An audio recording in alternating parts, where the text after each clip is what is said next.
El Che, Investigating a Legend, movie review.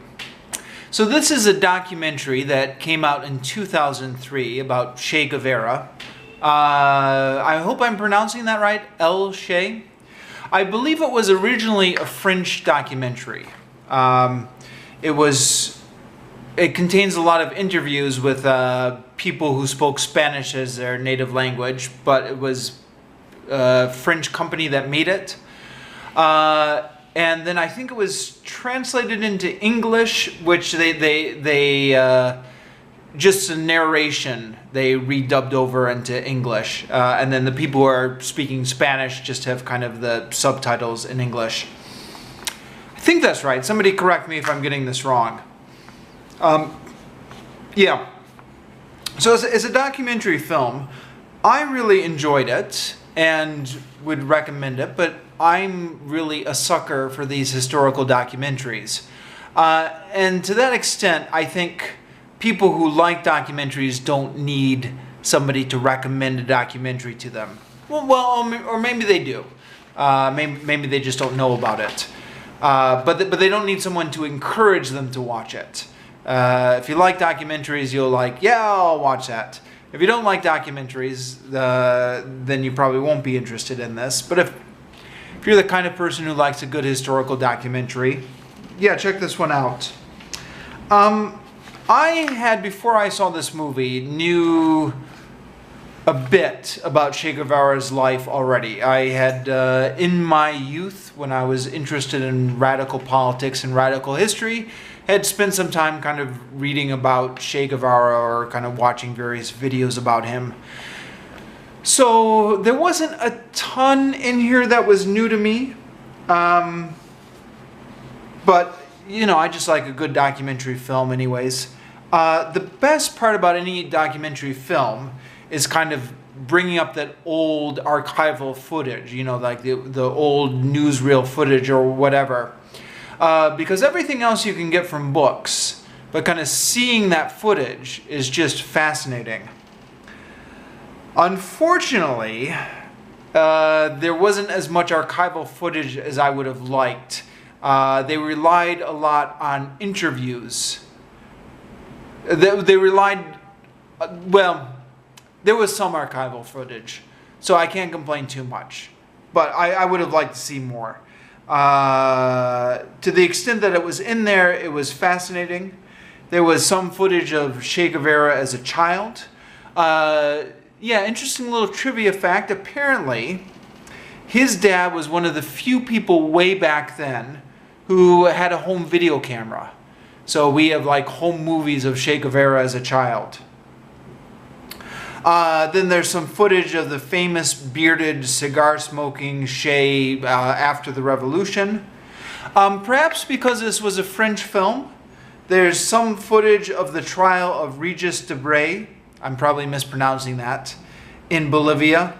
Regis Debray was a philosopher in France in the 1960s. I'm probably mispronouncing his name, who wrote a famous book, relatively famous, called Revolution Within the Revolution.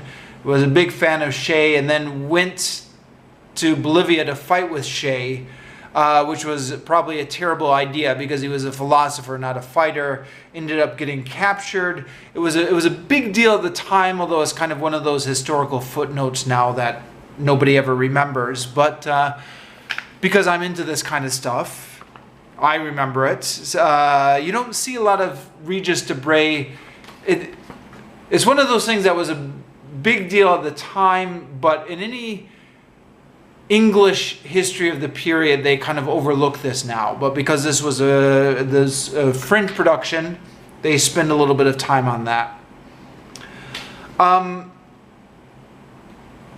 I also, part of the stuff I found interesting about this was Che's adventures in the Belgian Congo, which was a brief part of the documentary, but was something I knew nothing about.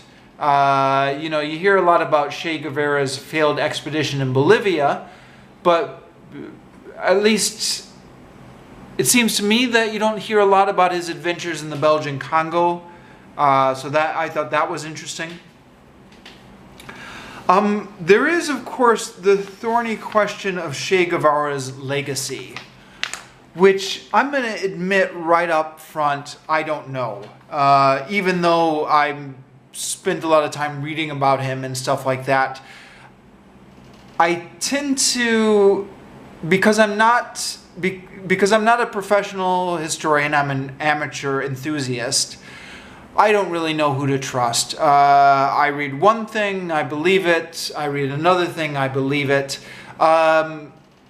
There are some people who say that Che Guevara was a terrible person because he presided over firing squads. The point made in this particular documentary is that, yes, he did agree to this, but it was only for the... Sorry, where was it in my notes? It was only for the execution of Batista's former torturers, and only because he was under tremendous pressure from the population to do so. Is that right? I thought also he had gotten criticism for executing political dissidents as well, but maybe I'm misremembering. I don't know. The movie, again, maybe this is because it's a French production, compares Che's revolutionary zeal to Saint Just. That's not how you pronounce it, is it? Saint-Just is the French pronunciation, maybe? It's one of those things, I kind of thought, yeah, okay. But then the more I thought about it, the more I thought, actually, yeah, maybe that comparison adds up on a number of levels. Maybe Che Guevara really was the Saint-Just of the 20th century. Both were famous for their good looks and eloquence. Both were famous for being the right-hand man of someone else. Right? Che Guevara, at least initially, was Castro's right-hand man. Saint-Just was Robespierre's right-hand man. Both were absolutely convinced of the justice of their cause. Both left a violent legacy, which is at odds with their humanitarian rhetoric.